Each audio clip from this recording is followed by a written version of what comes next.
അതെ, എന്തായാലും ഞാൻ കാരണം ചേച്ചി ഇവിടെ നിന്ന് എങ്ങോട്ടും പോണ്ട. നിന്റെ ഔദാര്യം അത് ആർക്ക് വേണോടി? നിന്നെക്കാളും അധികാരം ഈ വീട്ടിൽ എനിക്കുണ്ട്. അത് താമസിയാതെ നിനക്ക് മനസ്സിലായിക്കോളൂ. എന്നാ പിന്നെ ചേച്ചി അധികാര കസേര കയറി അങ്ങ് ഇരിക്കും. ഞാനേ ഓഫീസിലേക്ക് പോയിട്ട് വരാം. ഇല്ലെങ്കിൽ അവിടെ എത്തുമ്പോ ലേറ്റ് ആവും. എടി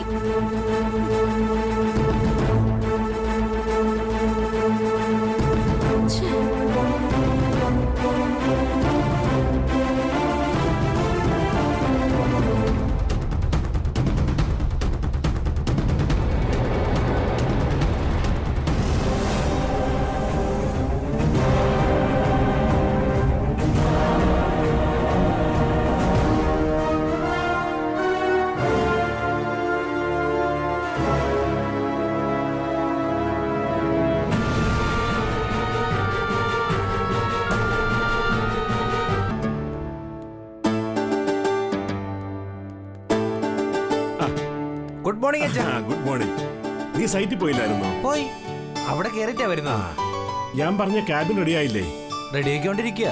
ഡോറിന്റെ പണിയും കൂടിയേ ബാക്കിയുള്ളൂ. അത് വാങ്ങാൻ പോണം. എല്ലാം പെട്ടെന്നാവട്ടെ, ആളിപ്പണിങ് എത്തും. നെയിം ബോർഡ് കിട്ടാൻ 2 ദിവസം കഴിയുമെന്നാ പറഞ്ഞത്. അതിപ്പോ സാരമില്ല, ക്യാബിൻ പെട്ടെന്ന് ശരിയാക്കാൻ പറ.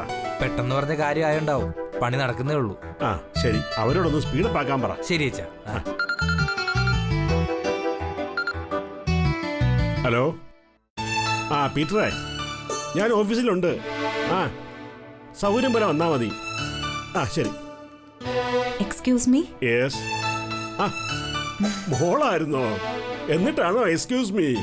അല്ല, ഒരു സ്ഥലത്തേക്ക് കയറി ചെല്ലുമ്പോഴും തിരക്കുള്ള ഒരാളെ കാണുമ്പോഴും അങ്ങനെ പറയണമെന്നല്ല അച്ഛൻ പഠിപ്പിച്ചത്. Very good. അല്ല, എന്തിനാ അച്ഛൻ വരാൻ പറഞ്ഞു? ഇതായിപ്പോ നന്നായത്. സത്യോട് ഇവിടേക്ക് വരാൻ ഞാൻ പറഞ്ഞിട്ടുണ്ടെങ്കിൽ അതിനൊരു കാരണമല്ലേ ഉണ്ടാവൂ. ഓഫീസ് കാര്യം ശ്രദ്ധിക്കാൻ തന്നെ. അയ്യോ അച്ഛാ, അത് അവിടെ ഇങ്ങനെ ഇരുന്നാ മനസ്സ് കാട് കയറി പോവും. മനസ്സ് കാട് കയറിയാൽ അതിൽ പാമ്പും പഴുതാരയും പുലിയും ഒക്കെ കയറി കൂടും. ഇവിടെ വന്ന് ഇവിടുത്തെ കണക്കും കാര്യങ്ങളും ഒക്കെ നോക്കി നടന്നാൽ മനസ്സിൽ അത്തരം ക്ഷുദ്രജീവികളൊന്നും കയറി കൂടില്ല. എനിക്ക് ഈ കണക്കുകളൊന്നും അത്ര വശമില്ല. നീ സ്വന്തമായി ഒരു സ്ഥാപനം നടത്തുന്ന ആളല്ലേ? അവിടെ വരുന്ന കസ്റ്റമേഴ്സിനോട് കാശ് വാങ്ങിക്കുകയും ബാക്കി കൊടുക്കുകയും മറ്റും ചെയ്യാറുള്ളതല്ലേ? അതെ, പക്ഷേ ഇതിപ്പം അതുപോലെ അല്ലല്ലോ. കമ്പ്യൂട്ടറിൽ വർക്ക് ചെയ്യാനൊന്നും എനിക്കറിയില്ല. കണക്ക് കമ്പ്യൂട്ടറിൽ തന്നെ ചെയ്യണമെന്ന് ആരാ പറഞ്ഞത്? നിനക്കൊരു ക്യാബിൻ റെഡിയാക്കുന്നുണ്ട്. എനിക്കോ?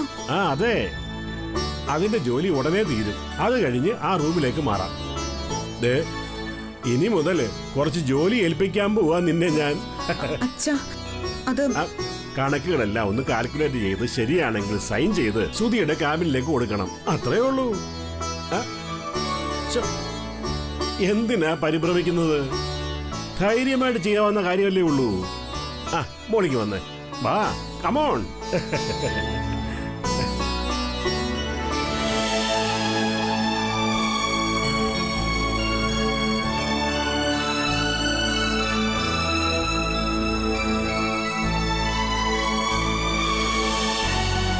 മോളെ,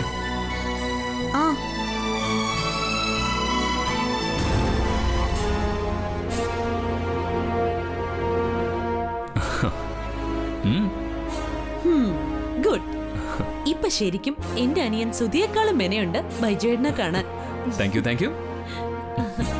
ശരിക്കും മണിമംഗലം ബിൽഡേഴ്സിന്റെ MD ആവാൻ എന്തുകൊണ്ട് യോഗ്യത ബൈജുവേട്ടന് തന്നെയാ. വേഗം വാ. ഞാൻ അമ്മയോടൊന്ന് പറഞ്ഞിട്ട് വരാം. മതി ബൈജുവേട്ടാ, ഒന്നിങ്ങ് വാ. വരുന്നു. അമ്മേ, ഇത് എവിടേക്കാ? രണ്ടുപേരും കൂടെ ബൈജുവിന്റെ വീട്ടിലേക്കാണോ? അല്ല, പിന്നെ നമ്മുടെ ഓഫീസിലേക്ക്. ഓഫീസിൽ എന്തെങ്കിലും അത്യാവശ്യമുണ്ടോ? ഉണ്ട്. അവിടെ ഒരു ചെറിയ പട്ടി കയറിയിരിപ്പുണ്ട്. അതിനെ ആട്ടി ഓടിച്ച ശേഷം അവിടെ കയറിയൊന്നിരിക്കണം. സത്യയുടെ കാര്യമാണോ നീ പറയുന്നത്? അതെ. 4ാം ക്ലാസ്സുകാരിക്ക് ചന്ദ്രദാസിന്റെ ഓഫീസിൽ കസേരയിട്ടിരിക്കാമെങ്കിലേ BA കാരനായ ബൈജുവേട്ടനും എനിക്കും ഇരുന്നാലെന്താ?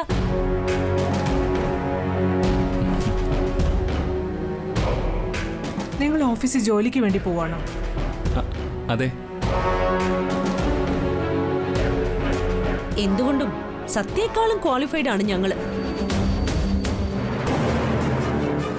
അതുകൊണ്ട് അവിടെ സത്യമല്ല, അച്ഛന്റെ മക്കളും മരുമക്കളുമാണ് അവിടെ ജോലി ചെയ്യേണ്ടത്. ഞാൻ എന്തായാലും ജോലി ഇല്ലാതിരിക്കല്ലേ അമ്മേ. പക്ഷെ അച്ഛനോട് പറഞ്ഞിട്ട് പോകുന്നതായിരിക്കും നല്ലത്. ഇനി ചോദ്യവും പറച്ചിലും ഒന്നുമില്ല. മണിമംഗലം ബിൽഡേഴ്സ് ഞങ്ങൾക്ക് കൂടെ അവകാശപ്പെട്ടതാ. അക്ഷരാഭ്യാസം ഇല്ലാത്തൊരു കോളനി പെണ്ണിനെ അവിടെ കുടിയിരുത്തിയ അച്ഛൻ ഞങ്ങളെ എന്തിന്റെ പേരിൽ ഇറക്കി വിടണം?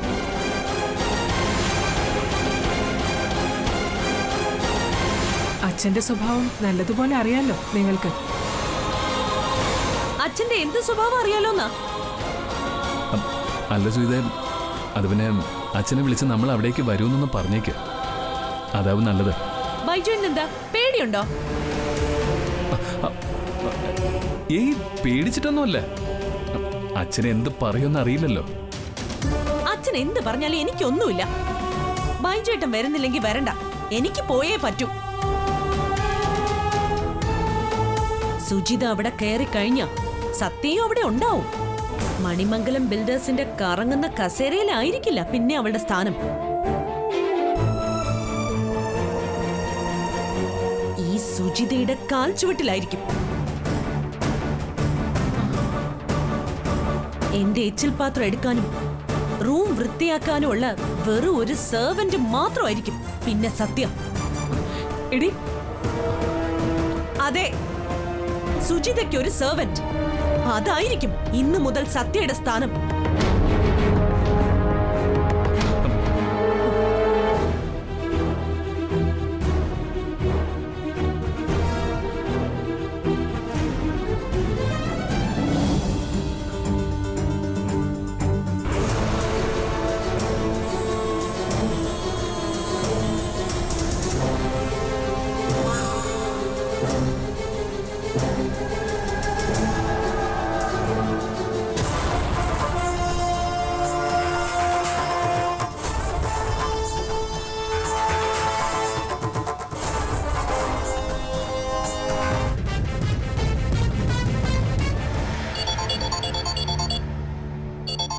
വൈശാഖ് എന്തിനാ ഫോണിൽ വിളിക്കുന്ന?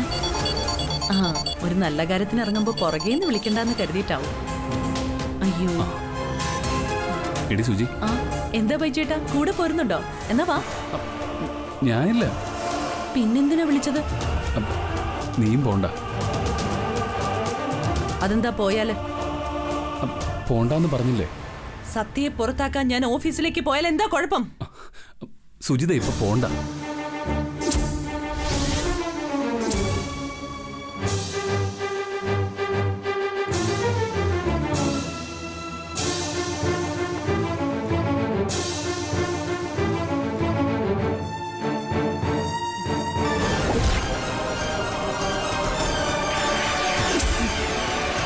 സുജിതേ, എന്താ ബൈജേട്ടാ, ഞാൻ നാഗവല്ലിയാണെന്ന് കരുതിയോ? അല്ല, അത് പിന്നെ അതെ, നീ ഇപ്പൊ ഓഫീസിൽ പോയാൽ ശരിയാവില്ല. കാരണം? അതെ, ഇപ്പൊ സുധിയും സത്യയും തമ്മിലുള്ള സൗന്ദര്യപ്പിണക്കം നിലനിൽക്കുന്ന സമയം. അവര് തമ്മിലൊന്ന് ഉടക്കി നല്ല ശത്രുതയിലാവട്ടെ. അതുവരെ നമുക്കൊന്ന് കാത്തിരിക്കാം. അതെന്തിനാ? ഇടി, ഇപ്പൊ നീ അവിടെ ചെന്ന് സത്യയെ പിടിച്ച് പുറത്താക്കാൻ നിന്ന ആദർശധീരനായ സുദീപ് ചന്ദ്രൻ ചിലപ്പോ സത്യയുടെ ഭാഗത്ത് ചേരും. ഒരുപക്ഷെ ആ ഒരു കാര്യം കൊണ്ട് മാത്രം സത്യയും സുധിയും ഒന്നിക്കും. ദേ, നമ്മൾ പുറത്താവും. ആ,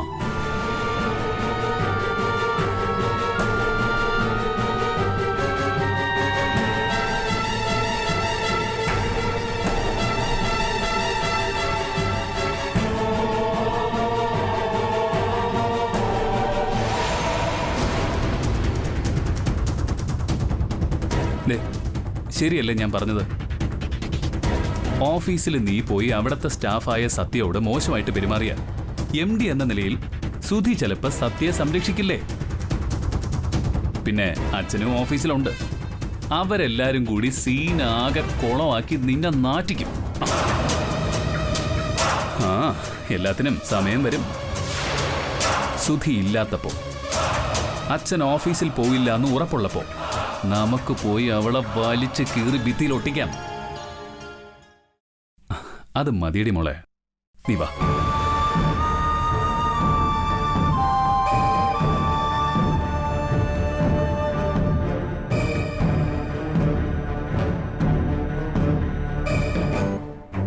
സുധിയും സത്യയും തമ്മിലുള്ള ഇപ്പോഴത്തെ റിലേഷൻഷിപ്പ് വെച്ച് തനിയെ അവിടെ പ്രോബ്ലംസ് ഉണ്ടാവും. നീ നോക്കിക്കോ.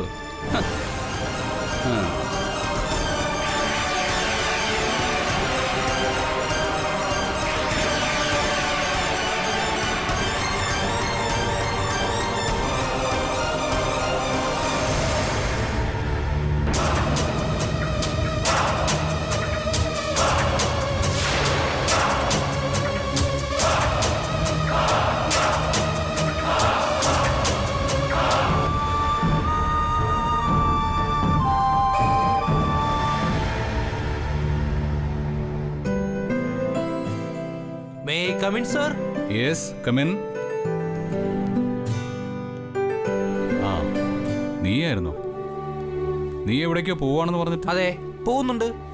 കുറച്ച് അർജന്റ് പണി നടക്കുന്നുണ്ട് നമ്മൾ ഓഫീസിൽ. അതിന്റെ കാര്യത്തിനൊന്ന് പുറത്തു പോകണം. ഇവിടെ എന്ത് പണി? ഞാൻ അങ്ങനെയൊന്നും അറിഞ്ഞില്ലല്ലോ. അങ്ങനെ അറിയാൻ പാകത്തിനൊന്നുമില്ല. പിന്നെ ഞാൻ ഇപ്പൊ വന്നത് സാറിനൊന്ന് ഉപദേശിക്കാൻ വേണ്ടിയാ. നീ വേറെ പ്രശ്നങ്ങളൊന്നും ഉണ്ടാക്കരുത്. കാര്യം എന്താണെന്ന് വെച്ചാൽ പറയടാ. ഞാൻ എന്ത് പ്രശ്നം ഉണ്ടാക്കാനാ? നമ്മുടെ സത്യ വീണ്ടും ഇവിടെ ജോയിൻ ചെയ്തു. സത്യം? ഞെട്ടണ്ട, അലറണ്ട, പ്രശ്നം ഉണ്ടാക്കണ്ട. എല്ലാം അച്ഛൻ്റെ തീരുമാനമാണ്. സത്യയ്ക്ക് പുതിയ ക്യാബിൻ പണിയുന്നുണ്ട്. അതിന്റെ കാര്യത്തിനാണ് ഞാൻ പുറത്തു പോകുന്നത്. ഞാൻ തിരിച്ചു വരുന്നവരേക്കും നീ ഒരു പ്രോബ്ലം ഉണ്ടാക്കില്ലെന്ന് സത്യം ചെയ്. നീ പോടാ. അളിയാ, please get out. Sorry sir.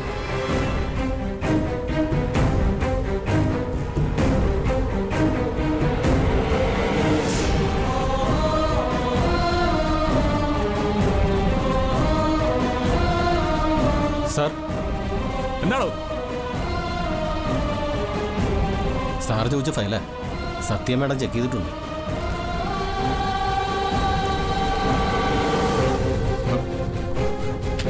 എന്താ ഇതിലൊക്കെ കാട്ടിക്കൂട്ടി വെച്ചിരിക്കുന്നത്? സർ, ഞാൻ പ്ലീസ്.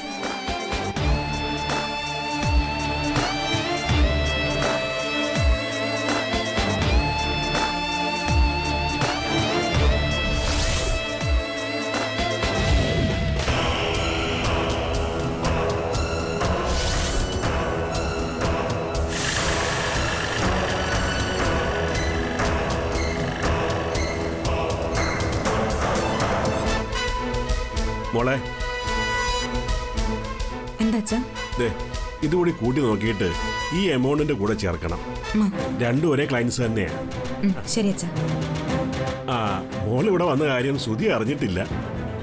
കുറച്ച് കഴിഞ്ഞ് നമുക്ക് ഒരുമിച്ച് സുധിയുടെ ക്യാബിനിലേക്ക് പോകാം. ശരി.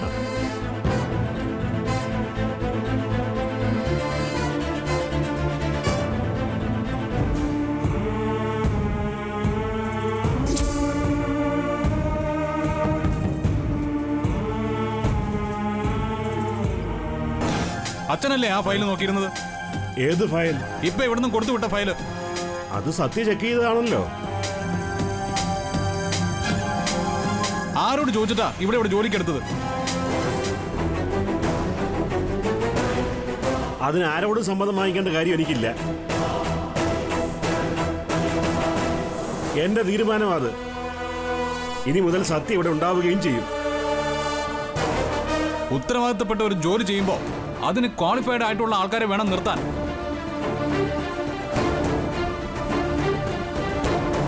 അല്ലാതെ അക്ഷരാഭ്യാസം ഇല്ലാത്ത ആരെങ്കിലും പിടിച്ച് ഓഫീസിൽ ഇരുത്തിയാൽ കമ്പനിയും പൂട്ടി പോകേണ്ടി വരും എല്ലാവരും.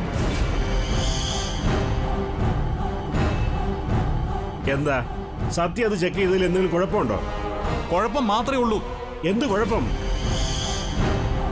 ഞാൻ ശരിക്കും കൂട്ടി നോക്കിയതാണല്ലോ. വർക്ക്ഷോപ്പിൽ കൂട്ടുന്ന പോലെ ഓഫീസ് കാര്യങ്ങൾ കൂട്ടി നോക്കിയാൽ ശരിയാവില്ല. അതിലെന്താ തെറ്റെന്ന് പറ. കമ്പ്യൂട്ടറിൽ കാൽക്കുലേറ്റ് ചെയ്ത് പ്രിന്റ് എടുത്ത ഫയലാണത്. അതിൽ 2 സ്ഥലത്ത് ടോട്ടൽ ചെയ്തത് തെറ്റാണെന്ന് രേഖപ്പെടുത്തിയിരിക്കുന്നു. അത് തെറ്റ് തന്നെയായിരുന്നു. സത്യ കാണിച്ചു തന്നപ്പോഴാണ് ഞാനും അത് ശ്രദ്ധിച്ചത്.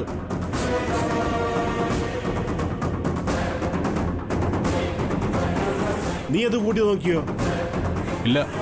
ആ, എന്നാ പോയി ഒന്നുകൂടെ കൂട്ടി നോക്ക്. അപ്പൊ വ്യത്യാസം മനസ്സിലാവും. എന്നിട്ട് അതിലെന്തെങ്കിലും തെറ്റ് സംഭവിച്ചെങ്കിൽ മാത്രം ഇവിടെ ഒന്ന് ഷൗട്ട് ചെയ്താൽ മതി. അച്ഛാ, ഞാൻ കാരണം പ്രശ്നം ഉണ്ടാവുമെങ്കിൽ ഞാൻ ഓഫീസിലേക്ക് വരുന്നില്ല. അത് തീരുമാനിക്കേണ്ടത് നിങ്ങൾ ആരുമല്ല, ഞാനാ.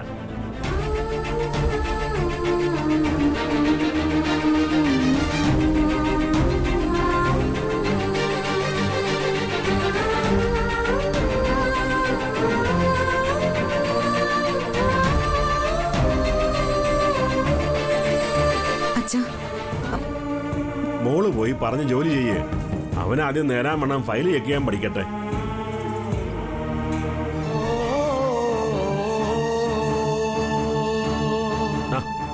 ചെല്ലുമോളെ.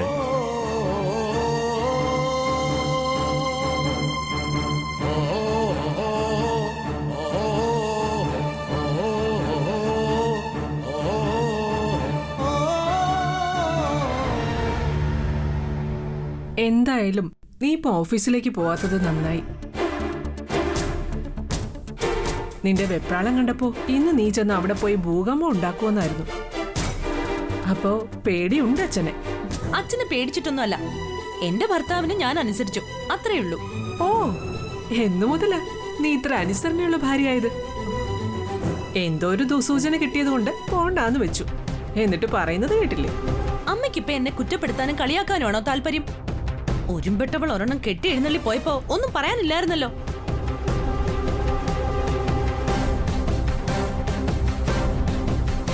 വീട്ടിൽ അവളെ സഹിക്കാൻ ബുദ്ധിമുട്ടുള്ളതുകൊണ്ടാ സുധി ഓഫീസിലേക്ക് പോയത്. അവിടെ അവനൊരു സ്വസ്ഥത കൊടുക്കില്ല എന്ന് വെച്ചാ കഷ്ടമാ. നിങ്ങളുടെ അച്ഛൻ എത്ര കണ്ടാലും കേട്ടാലും പഠിക്കില്ല. സത്യെ പോലൊരു തേർഡ് റേറ്റ് പെണ്ണിന് വേണ്ടി അച്ഛൻ എന്തിനാ ഇത്ര താഴുന്നത്? അവളെന്താ അച്ഛന് പേടിയാണോ? എനിക്കൊന്നും അറിയില്ല. വീട്ടിലുള്ളവര് മുഴുവൻ സത്യക്ക് എതിരായിട്ടും അച്ഛൻ മാത്രം അവളെ തലേ വെച്ചുകൊണ്ട് നടക്കുന്നു. ഇങ്ങനെ പോയാ സാവകാശം മണിമംഗലം ബിൽഡേഴ്സിന്റെ അവകാശി സത്യമായിട്ട് മാറും. എനിക്കും ആ സംശയം ഇല്ലാതില്ല. അമ്മ ഒരു കാര്യം ചെയ്യും, ഇങ്ങനെ സംശയം വെച്ചോണ്ടിരിക്കാതെ സത്യയോട് വീട്ടിൽ തന്നെ ഇരിക്കാൻ പറ. ഓഫീസിലെ കാര്യങ്ങളൊക്കെ സുധിയും ബൈജോട്ടിനും കൂടെ നോക്കട്ടെ. അത് അച്ഛൻ സമ്മതിക്കുമോ? അമ്മ അച്ഛനെ കൊണ്ട് സമ്മതിപ്പിക്കണം.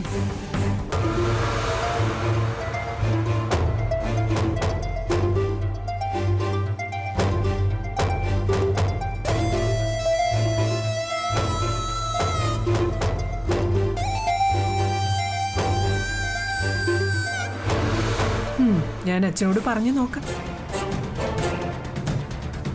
അമ്മേ, അച്ഛന് പ്രായം കൂടി വരികയല്ലേ. ഇപ്പൊ തന്നെ ഒരു മേജർ അറ്റാക്ക് കഴിഞ്ഞതേയുള്ളൂ. മണിമംഗലം ബിൽഡേഴ്സിന്റെ കാര്യം സുധിയും ബൈജോട്ടിനും കൂടെ നോക്കട്ടെ.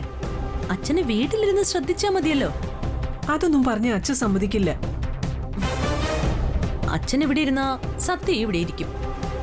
അല്ലെങ്കിൽ തന്നെ 4 അക്ഷരം കൂട്ടി വായിക്കാൻ അറിയാത്ത ഇവളൊക്കെ ഓഫീസിൽ ചെന്നിട്ട് എന്ത് ചെയ്യാനാ? വെറുതെ ബാക്കിയുള്ളവരെ കൂടി ബുദ്ധിമുട്ടിക്കാന്നല്ലാതെ.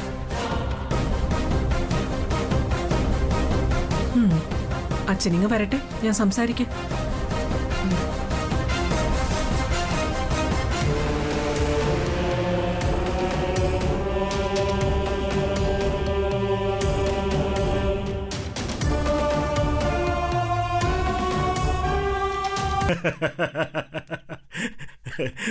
മോൾ അത് പറഞ്ഞിട്ടില്ലായിരുന്നെങ്കിൽ അച്ഛനത് വാങ്ങിച്ചേനെ.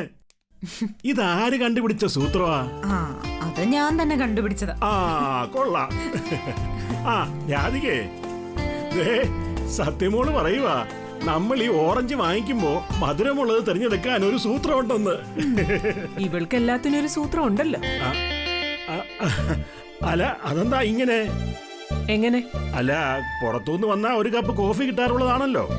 എനിക്ക് നല്ല തലവേദന. കാപ്പി ഞാൻ എടുക്കാച്ചാ. ആ, ശരി മോളെ. ഇതൊക്കെ ഇത്തിരി മോശമല്ലേ രാധികേ? എന്ത് തലവേദനിക്കുന്നതോ? ഇവളും രാധികേ, അവിടെ നിൽക്കാൻ. എന്താ പെട്ടെന്നൊരു തലവേദന? ഇവിടെയെല്ലാം പെട്ടെന്നല്ലേ സംഭവിക്കുന്നത്.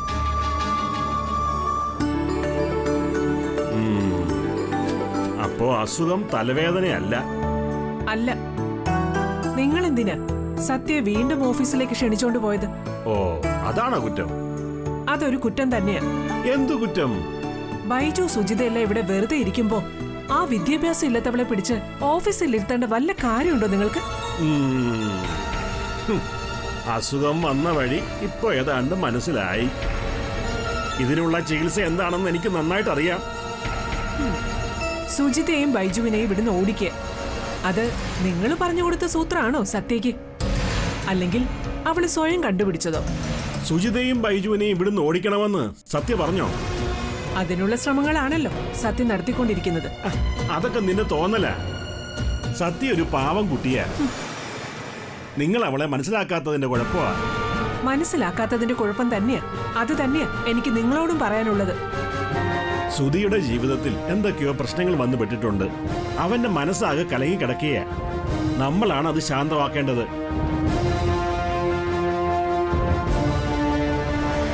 അതിനിടയില് വേണ്ടാത്ത ആരോപണങ്ങളുമായിട്ട് വന്നാൽ അവന്റെ ജീവിതം തന്നെ തകരും.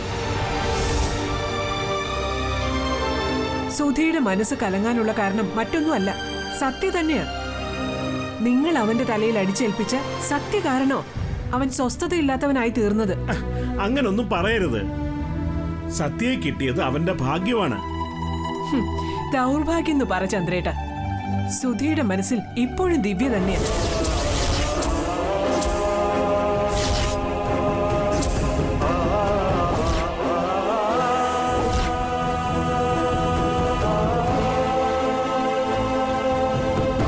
ദിവ്യയല്ലാതെ മറ്റൊരു പെണ്ണ് അവന്റെ ഉള്ളിലില്ല.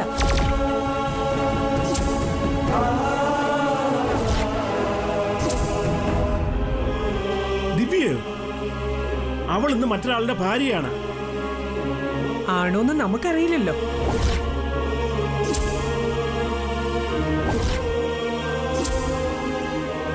ആരുടെ കൂടെ ഒളിച്ചോടി പോകുന്നു ഒന്ന് ലെറ്റർ എഴുതി വെച്ചിട്ട് അവള് പോയത്. അതൊക്കെ ശരിയായിരിക്കും. പക്ഷേ സുധി അവന്റെ ജീവിതത്തിൽ ഒരു പെണ്ണിനെ സ്നേഹിച്ചിട്ടുള്ളൂ, ദിവ്യയെ.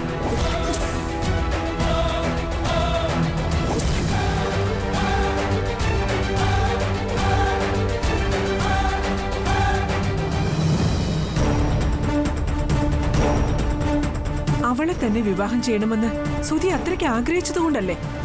നമ്മുടെ നിലയ്ക്കും വിലയ്ക്കും ചേർന്നവരല്ല എന്ന് അറിഞ്ഞിട്ടും ചന്ദ്രേട്ടൻ ദിവ്യയെ തന്നെ സുധിക്ക് വേണ്ടി ആലോചിച്ചത്.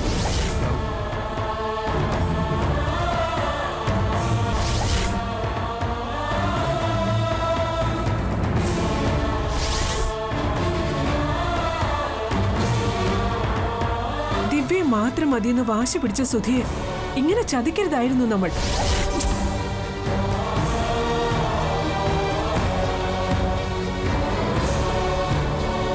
രാധിക, ആ ദിവ്യ ഇന്ന് ദിവ്യ മറ്റാരുടെ കൂടെ പോയാലും സുധിക്ക് അവളെ മറന്ന് ജീവിക്കാൻ കഴിയില്ല.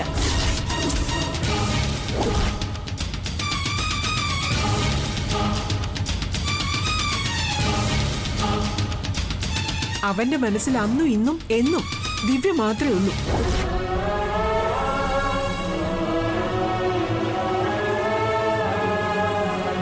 മറ്റൊരാളെ ഭാര്യയായി കാണാൻ സുധിക്ക് പറ്റില്ല.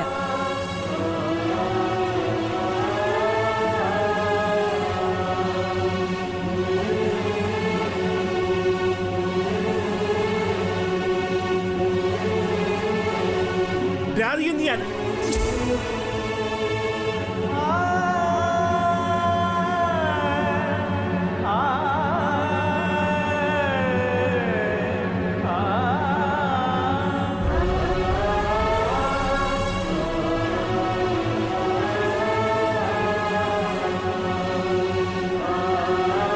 മോളെ, പിന്നെ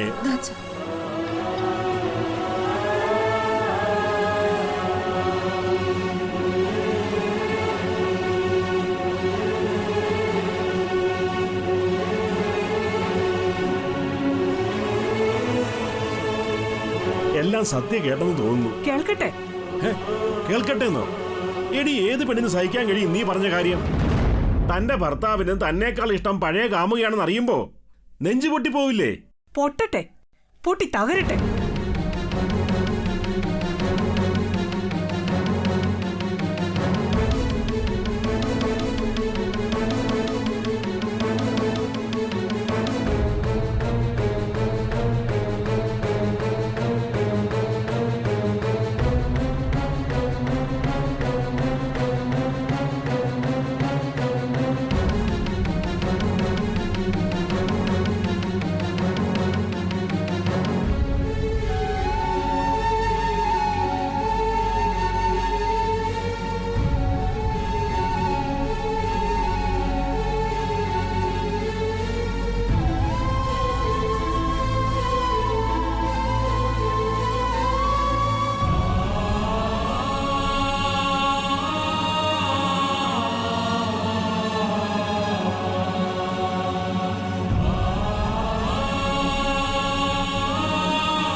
മറ്റാരുടെ കൂടെ പോയാലും സുധിക്ക് അവളെ മറന്ന് ജീവിക്കാൻ കഴിയില്ല.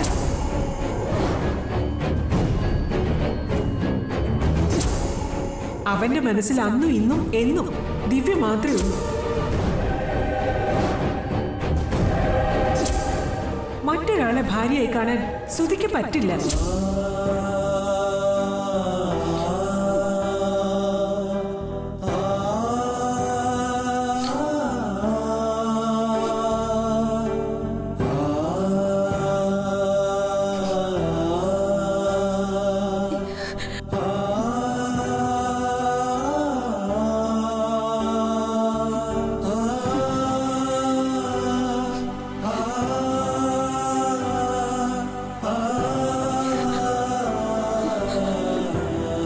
എന്തിനെന്നെ വിവാഹം കഴിച്ചത് ഞാൻ പറഞ്ഞിട്ടാണോ? എന്റെ അനുവാദം പോലും വാങ്ങാതല്ലേ നമ്മുടെ വിവാഹം നടന്നത്. നിന്നെ എന്റെ ഭാര്യയാക്കണമെന്ന് ഞാൻ പറഞ്ഞോ? എന്താ നീ ഇപ്പൊ എന്നെ ചോദ്യം ചെയ്യണോ?